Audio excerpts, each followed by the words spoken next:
বাংলাদেশ পৃথিবীর সবচেয়ে সভ্য ও ধনী দেশ।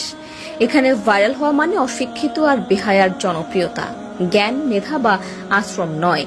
এটাকেই সফলতা মনে করে মাথা মোটারা।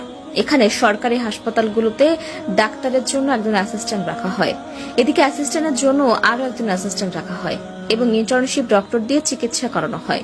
এখানে বাচ্চারা স্কুলে যাওয়ার বয়সে মিছিল মিটিং এ যায়, ক্লাস ক্যাপ্টেনের দৌড়ে নয়, এরা এলাকার পাতি নেতা হতে চায়।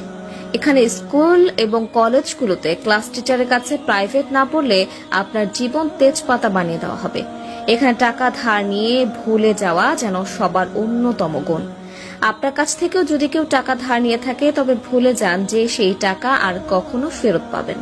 এখানে ছেলে মেয়ে একজন আরেকজনকে জানু, মানু, সোনা, জান এসব বলে তাদের যৌবন শেষ করে দেয়, আর বিয়ে করে 40 বছর পার হয়ে গেলে এখানে দুজন গরিব মিলে আরো 5 থেকে 7 জন গরিবের জন্ম দেয়। এখানে কারো বিপদে কেউ এগিয়ে আসে না, ভাবে কি লাভ, কিন্তু নিজের বেলায় বিপদ এলে তখনই বলে ভালো মানুষের অভাব। তবে ঠিকই দূর থেকে চেয়ে চেয়ে দেখে এবং সেগুলো ভিডিও করে সোশ্যাল মিডিয়া ছেড়ে দেয়। এখানে সবাই লোভী আর খাই খাই স্বভাবের মানুষের বসবাস। যাকেই বিশ্বাস করে সামনে এগোতে সাপোর্ট করবেন, দুদিন পর তার কাছ থেকেই পাবেন করাপশনের আওয়াজ। এখানে নিজের সমালোচনা বাদ দিয়ে অন্যের সমালোচনায় সবাই সারা দিন ব্যস্ত থাকে। এখানে শ্রমের যথাযথ মূল্য পাওয়া যায় না। এখানে শিক্ষিত মানুষ সম্মান পায় না। টাকা দিয়ে অসাধ্যকে সাধন করা যায় খুব সহজেই। মানুষ এক একজন নিজেকে ঈশ্বরচন্দ্র বিদ্যাসাগর মনে করে। ভিক্ষুকদের রমরমা ব্যবস্থা চলে।